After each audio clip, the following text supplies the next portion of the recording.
सबसे महत्वपूर्ण बात यह कि मदरसे के अंदर जो किताब मिली है, और ये एक ऐसा मदरसा जो लगातार पिछले दिनों से चर्चा में रहा है। प्रयागराज की हम बात कर रहे हैं, वहीं से मामला सामने आया और इसी को लेकर आगे चर्चा को बढ़ाएंगे। लेकिन सबसे पहले सवाल है कि मदरसे के अंदर ऐसी किताब जिसमें आरएसएस को आतंकी संगठन बताया गया है, जो कि एक सामाजिक संगठन है, साफ तौर पर जब इस तरह की चीजें सामने निकल कर आती है तो वो कहीं ना कहीं बेहद गंभीर मसला हो जाता है। आज इसी पर चर्चा करेंगे। सबसे पहले विनोद बंसल के पास में जाना चाहूंगी। विनोद बंसल, आपसे जानना चाहेंगे, आज हम जिस मामले को लेकर यहां चर्चा कर रहे हैं उसको लेकर आपकी पहली प्रतिक्रिया क्या है?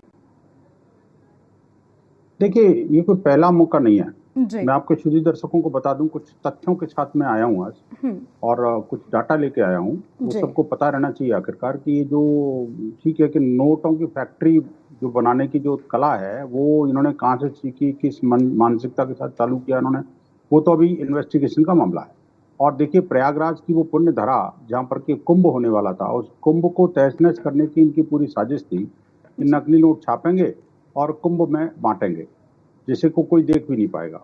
लेकिन इससे पहले की पृष्ठभूमि को भी अर्चना जी देखना पड़ेगा कि प्रयागराज और कानपुर के दंगों में, या बिहार के मोतिहारी के मदरसे में, जम्मू के मदरसे में, असम के 3 मदरसे थे। 2018 में हरकतुल हर्ब इस्लाम के 13 आतंकवादियों को भी इन मदरसों से पकड़ा गया था। 2019 में आतंकी शहबाज तेली और आकिब मलिक को इन्हीं मदरसों से पकड़ा गया था।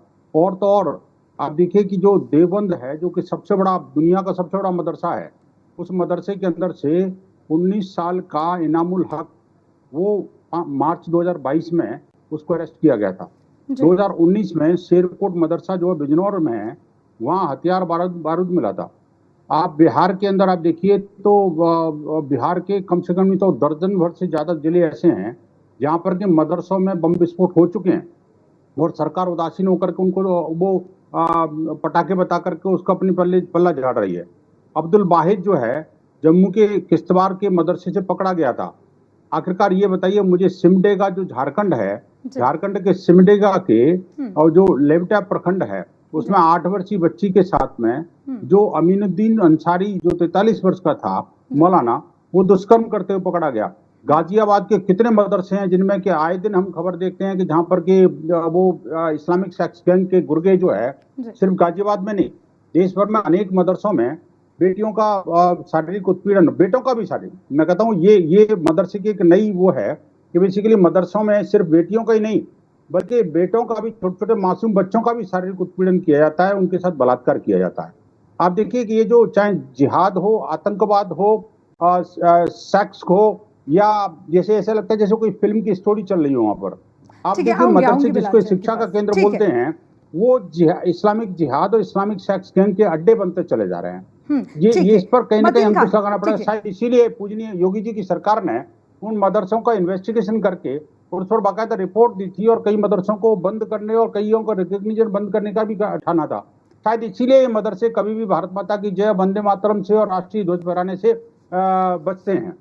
शायद यही कारण है कि राष्ट्रीय मुख्य धारा से मैं मतीन खान जी, बिलाल जी आपके पास आऊंगी, लेकिन उससे पहले मतीन खान जी के पास जाना चाहूंगी क्योंकि मुस्लिम स्कॉलर हैं और उनसे मैं समझना चाहूंगी कि मतीन जी, मैं आपसे समझना चाहूंगी, तालीम की आड़ में ये कुछ मदरसे हैं जो लगातार चर्चा में भी रहते हैं और आज एक और मामला है जिसको लेकर हम चर्चा करने के लिए यहाँ पर बैठे हैं। ये तालीम की आड़ में क्या हो रहा है? ये किस तरह की शिक्षा दी जा रही है?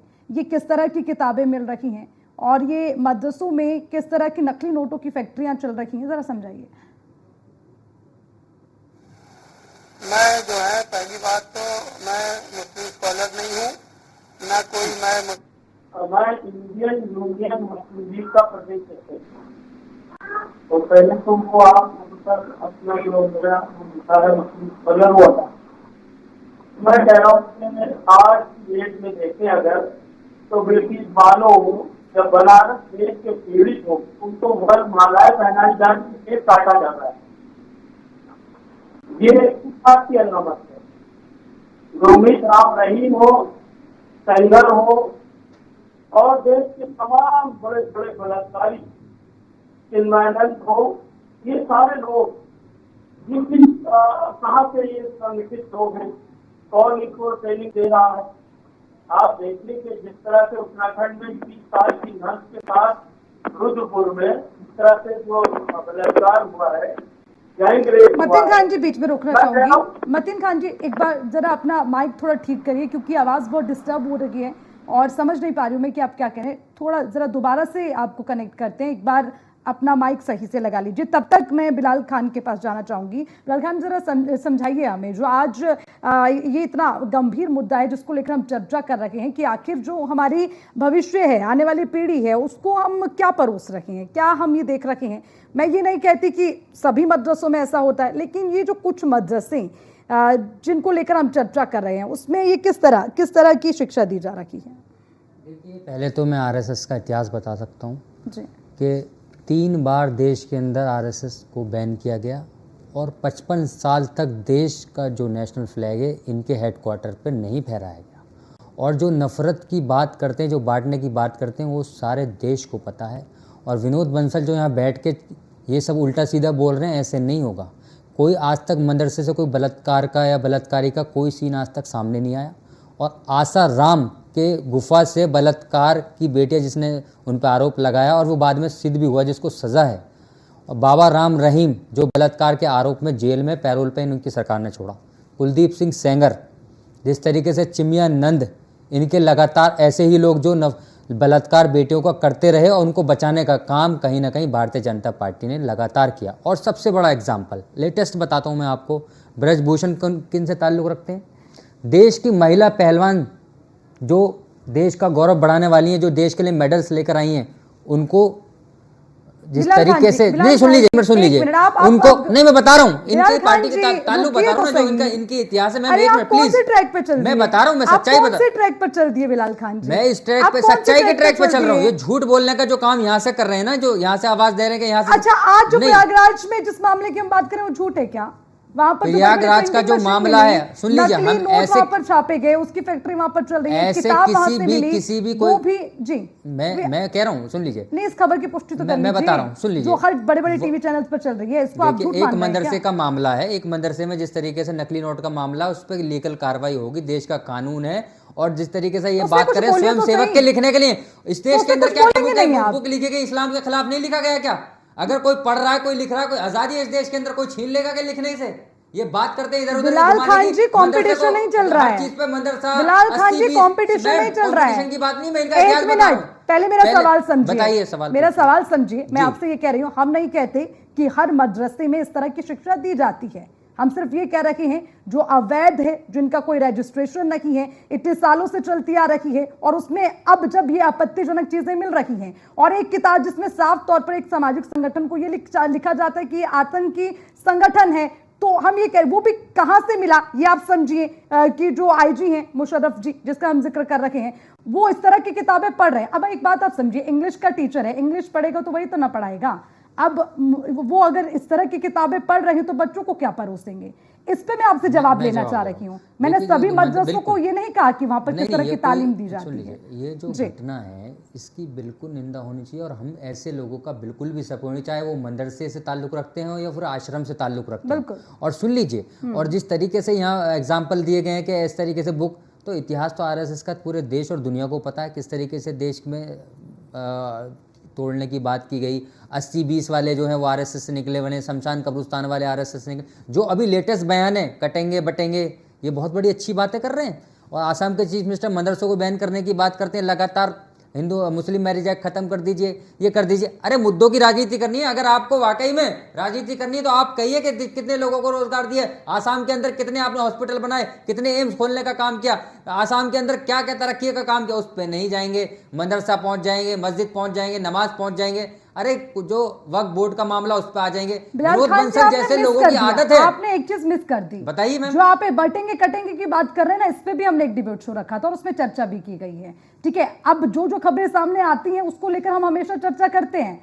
और इसीलिए आज ये डिबेट शो है जो प्रयागराज में हुआ, उसको लेकर वहां आपत्तिजनक चीजें मिली, इस तरह की किताबें मिली हैं, इस तरह की तालीम क्या वहां पर दी जा रही है, किस तरह की चीजें जो बांटी जा रही है, इस पर क्यों हम आपत्ति जता रही हैं? इसीलिए क्योंकि आप हमें समझाएं, जब आप ये बात करते हैं कि मदरसों को लेकर के हमें टारगेट करने की कोशिश की जाती है, जब ऐसे मदरसों पर कार्रवाई हो तो आप ये नैरेटिव सेट करते हैं। अब जब इस तरह की चीजें खुलकर सामने आ रही है, उस पर भी तो आपको बोलना पड़ेगा ना। दोहरा मापदंड क्यों दिखाते हैं? सुन लीजिए, हमने कहा कि अगर ऐसे कोई मदरसे में ऐसी चीज़ें चल रही हैं, वो इन्वेस्टिगेशन है, कोई मैं यहाँ पर बैठ के जजमेंट नहीं दे सकता।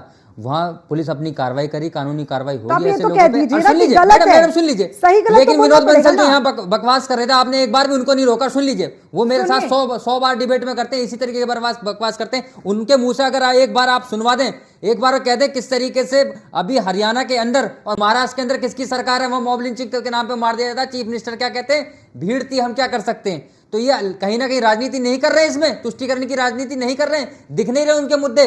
और आप कहते हैं इस तरीके से जो बलात्कार बिल्किस बानो के साथ हुआ, उनका स्वागत करने वाले कौन थे बताइए? मैं तो साक्षी मलिक की बात भी कर रहा हूं, मैं हिंदू मुसलमान करने नहीं बैठा, मैं यहाँ मैं अपनी बहन की भी बात कर रहा हूं। जिस तरीके से उसके साथ अपराध हुआ, हाथरस का आप देख लीजिए, एग्जाम्पल लीजिए, वहां कौन सी बेटी थी, कौन सी किस धर्म से? हम धर्म की राजनीति नहीं करते, लेकिन विवेक बंसल जैसे लोग हैं धर्म की राजनीति करते, हिंदू मुसलमान करते, राजनीति इन्हीं पे इनकी उठती हुई है। देखिए अर्चना जी, मेरी बारी है, बंसल साहब मेरी बारी है, साहब मेरी बारी है। और मैं उम्मीद करूंगा जितने धैर्य से मैंने सबको सुना है, सब मुझे सुनने की हिम्मत रखेंगे, बीच में कोई नहीं बोलेगा। जी। अभी बिलाल साहब बड़े गर्व से कह रहे थे एक मदरसे की बात है। हुजूर, आपको थोड़ा अपडेट कर दूं, आपकी अंकगणित बहुत खराब है। 2017 के पहले 19,000 मदरसे थे उत्तर प्रदेश में, और जब रजिस्ट्रेशन के लिए कहा गया, डॉक्यूमेंट सबमिट करने के लिए कहा गया, तो 8,500 मदरसे ऐसे गायब हो गए जैसे कभी हुआ ही नहीं करते थे। ऐसा क्या हो रहा था उन मदरसों में कि उनको अपने आंकड़े और अपने दस्तावेज देने में दिक्कत आ रही थी? तो ऐसी सब्जेक्टिव बातें मत करिएगा बैठ करके जो आप गलत। दूसरी बात सुनिए, आप मुझे एक बात बताइए, दुनिया भर की आपने बात करी, आरएसएस की बात करी, सबकी बात करी, मुझे भारत के इतिहास में एक घटना बता दीजिए आरएसएस कहीं से भी राष्ट्र विरोधी चीज करी हो, एक राष्ट्र विरोधी कार्य किया हो, आपके पास नहीं होगा। सुनते जाइए आप मुझे एक बात बताइए, आपको क्या इस बात का इल्म है कि आप केवल देश को नहीं अपने खुदा को भी धोखा दे रहे हैं इस तरह के कृत्य करके? नकली नोट छापना मदरसे में, देश विरोधी गतिविधि करना मदरसे में, क्या ये आपके इस्लाम में, शरीयत में शिर्क नहीं माना जाता है, हराम नहीं माना जाता है? वतन परस्ती इस्लाम में बड़े मोटे मोटे शब्दों में लिखा हुआ है, क्या आपको वो पढ़ाई नहीं देता, वो दिखाई नहीं देता है? और मुझे बताइए ये कौन वो मौलाना है? मौलवी साहब ने कहा ना पुलिस को अपने इंटरोगेशन में कि प्रिंसिपल साहब ने बैन कर रखा था किसी भी व्यक्ति का अंदर उनके कमरे में आना। आपने ये भी स्टेटमेंट सुना है कि नहीं सुना है? मुझे एक बात बताइए, आपको एडुकेट करने की बात कौन कर रहा था? मोदी जी ने 2018 में एक स्पीच दी थी, शायद आप उसलिए नहीं सुनेंगे क्योंकि आपकी मानसिकता ऐसी है। उन्होंने कहा था मैं मुस्लिम बच्चों के एक हाथ में कुरान और एक हाथ में लैपटॉप देखना चाहता हूं। क्या यही करके आप दिखाना चाहते हैं बच्चों को? और अगर भारतीय जनता पार्टी मुस्लिम विरोधी होती तो कलाम साहब कभी इस देश के राष्ट्रपति नहीं होते।